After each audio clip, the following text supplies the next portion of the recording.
Hello, friends. Robert Bevan here, author of the Caverns and Creatures series of comedy, fantasy novels, and short stories. With me is Sam West, and today we're talking about the feat, Gift of the Metallic Dragon. You're a dragon, Harry. Um, and there's a good quote from the Aragorn books I can pull out here. This is the Inheritance Saga. That's what they're called. This is a feat from Fizban's Treasury of Dragons, one of my favorite books they've released in the last couple of years. I want more books like this, please, and less books like the Spelljammer stuff. That'd be great. Thanks, Wizards. This is a really easy feat. You've manifested some of the powers of metallic dragons, granting you the following benefits. No prerequisites. Draconic healing. You learn to cure wounds. You can cast it without expending a spell slot. Once you cast this way, you can't do so again until you finish a long rest. You can also use spell slots for it. And the spell's ability is Intelligence, Wizard, Charisma, which you choose when you gain the feat. Then we have Protective Wings. This is the real juice of the spell because, as we know, I don't have a lot of love for Cure Wounds. You can manifest Protective Wings that shield you and others. When you or another creature you can see within 5 feet of you hit by an attack roll, you can use your reaction to manifest Spectral Wings from your back for a moment. You grant a bonus to the target's AC equal to your proficiency bonus against the attack roll, potentially causing it to miss. You can use the reaction number times equal to your proficiency bonus, and you get them all back when you finish a long rest. Protective Wings is really good. Oh my god, is it really good. It's the whole reason you would justify taking this feat in the first place, and my god, does it deliver. Holy moly, is Protective Wings good. All right, your proficiency bonus, what is that adding up to, typically? Okay, so at 4th level, whenever you can get this for the first time, you're rocking a +2. At 5th level, we're jumping up to a +3 in the proficiency bonus, and the table just has a keep going up from there. So I'm going to pull up a random class table because that's where they all are at, and I can give you the exact C's numbers, but it'll probably be ranging from 3 to 6. 3 to 6 uses for that much AC, which is kind of outrageous in the upper tiers. So, like, your proficiency bonus, it jumps up at 5th level to +3, it jumps up to +4 at 9th level. So basically every 4 levels, it jumps up again, because then it goes up to, at 13th level, you go to +5, and at 17th level, you go to +6. And if you have 6 uses of +6 AC just laying around, you're going to be very, very happy with that. Even 3 uses of +3, excellent. I love that already. It gives you a reaction to deny hits relatively frequently. It gets better as the game progresses. It becomes more and more potent and more of a usable feature. It is really solid. I mean, there's nothing this doesn't stack with, right? It doesn't count as armor or a shield or something like that nonsense. Yeah, that's pretty amazing. Yep. This is one I wasn't excited about when I first looked at it, but after I read your written review, it's like, oh yeah, I kind of see it now. Yeah, so the difference between this and the spell Shield is better still, and Shield is better on the wizards and stuff because they get a billion free uses of it anyway, because it just uses their first levels and second level spell slots most of the time, and it's a flat +5, which is always nuts. Like, out the gate, Shield is excellent. This is very close to Shield, but it still doesn't last for the whole round. It only is for a single attack. Which is, a bit of a bummer. But you do get more uses of them, and you get them without having them exchange your other resources, even though the resource cost is pretty low for the classes that care about shield a lot. So, like, I don't think if the Metallic Dragon is, like, stretching beyond the realm that we've seen as far as AC pump goes. It does have a little bit more flexibility, though, in that you can protect yourself or others. Whenever you or another creature you can see within 5 feet of you hit by the attack roll. That's pretty neat. You can stick this on a paladin and be really happy with it. You can stick this on a cleric and be really happy with it. You can stick this on your bard and be really happy with it. Like, every kind of character, even rogues, can take this if they want a little bit extra survivability for themselves, and then have gravy of being able to be like, I protect the wizard because I'm next to the wizard right now, incidentally. And that's great. It uses your reaction. Well, I mean, rogues too, great. Because rogues want to go sneak attack when somebody's already engaged. So I'm going to be next to this guy anyway. Might as well give him some AC. Right. That paladin's currently the last line of defense between me and certain death. Have the +4 AC, buddy. You deserved it, right? Like, there's going to be a lot of windows like that where I think you're going to be able to take an attack that otherwise would be devastating and say, actually, my paladin's AC is currently 28, and that's going to make it basically impossible for them to get hit whenever you don't want them to, which is pretty sweet. Yeah, well, I guess that leaves the... Would you rate this the same if the cure wounds thing wasn't a part of it? I wouldn't. I will say cure wounds once for free.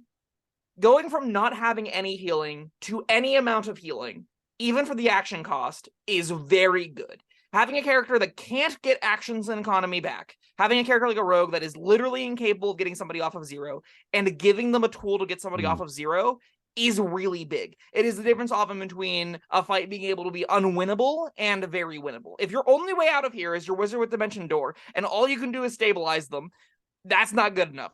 Cure Wounds is good enough, and that's one of those windows where you can have this not from nothing. This is something. It'd be way better if it was Healing Word. It'd be way better if it was Healing Word, but it's not. It's Cure Wounds, and that's fine because Protective Wings is still utterly cracked. So there's also takes characters. It makes us a lot better on characters that don't have healing magic out the gate. I think what Draconic Healing basically says is any character can take this, but if you are specifically not a cleric, paladin, druid, or bard, oh my god, are you going to get even more juice out of this than those other characters are? Because they have better comparative options than this. You don't. And this is something now that you are in their wheelhouse. You have a resource that you can actually use meaningfully and have a high impact with, that the other character classes that already have access to Healing Word, already have access to Goodberry, already have abundance of healing falling out of them, that are working with Lay on Hands or all that fun stuff, right? Draconic Healing for you doesn't put you on that plane, but gives you a tool that lets you do those things, and that's great. Yeah, another way I'm picturing this being used is this one I've said before. I think when we were talking about Alter Self, where I don't like just two random effects being clumped together and calling that a feature or whatever. This one I kind of like because I'm seeing how it can be used. Like, all right, your fighter is going head to head with the big bad guy, and he's getting his ass handed to him. You go up there, whatever you are, you're a not very good rogue. How about or a something. monk? Right? Yeah. Okay, or that, and you're not going to make a big difference in this fight, but Because you're a monk. you can cure wounds on the fighter, keep him up for another, well, more than one more attack because you're giving him his cure, and next time he gets attacked, you give him the wings. These things play really well together.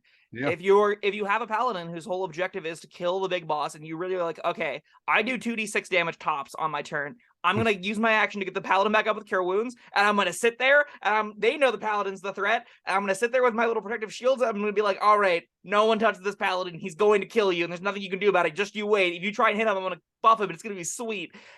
This is genuinely delivering a pretty cool fantasy as far as like a really meaningful support. And you're right, these two abilities do play really well together. Yeah, I like this one. Yeah, get someone off 0, keep them off 0. You love to see it. You could do that so many times. Scaling with proficiency bonus. Oh my god. Well, you can do the protecting thing so many times. You get the cure wounds once. Yeah. Or if you got spare spells laying around, you're either a sorcerer. If you're a sorcerer or a wizard, you're like, fine, maybe I did this twice long rest. Probably not. You still don't really want to have cure wounds competing with your resources there. It's normally just best because you get it for free. And if you're like any classes with healing word, once again, you don't care about the text at all. It's free still. Yeah, okay. Free is good. It's not hurting the feat at all, but like you much rather just healing word. All right. Well, you got a rating for this? I think this is a 5 out of 5. I think this is actually 5 excellent. 5. Wow. Yeah, it's 6 instances of plus 6 AC is outrageous. 4 instances of plus 4 AC is outrageous. And I think like at 9th level is often where this is going to start getting picked up. And at that point, my god, is it going to become a miserable experience to try and kill things with high AC? Like paired with like this as a paladin, taking this as a paladin can just say, all right, my base AC was 23. It is now 27 when it matters. That thing's not getting hit. Things with plus 10 to hit are struggling to break your armor class regularly. Like this is going to be this put on some bulwark characters will make them feel nigh invincible to melee attacks, and that's pretty sweet. And beyond that, beyond it being able to be like an extra just gigantic boost to AC a bunch of times per long rest, because I cannot emphasize enough, 5-6 times per long rest is so many uses. That also then going on and being an excellent support for support characters that want to play more like I want to be next to the big guy and give them more AC or give myself more AC in a pickle, or and the cure wounds stuck on top of that for the characters that already have healing magic is really great, even in the lowest tiers, like especially in the low tiers. The whole of it comes together just to be something, no matter when you are in the game, it's going to be powerful, and it's going to give your DM some real headaches if you're pairing this with other already high AC options. I was leaning toward a 4. Yeah, I know. But yeah, you got me excited about this one. I'm going to agree with your 5. Let's go. Yeah, I can't argue for anything less. All right. Well, that was a Gift of the Metallic Dragon. Get it if you can. Yeah. Yeah, all right. Well, thank you, Sam, and listeners, viewers, let us know what you think in the comments. Uh, Thanks for watching. We'll see you next time. Bye-bye. Thank you for watching. If you found this helpful, informative, or entertaining, I'd really appreciate it if you hit the like button below. You needn't smash it. A gentle tap will suffice. If you want to see more videos like this, subscribe to the channel. And make sure you check out the links in the description, where you'll find my Caverns and Creatures series of comedy fantasy novels, Sam's full review of The Spell, and other fun things.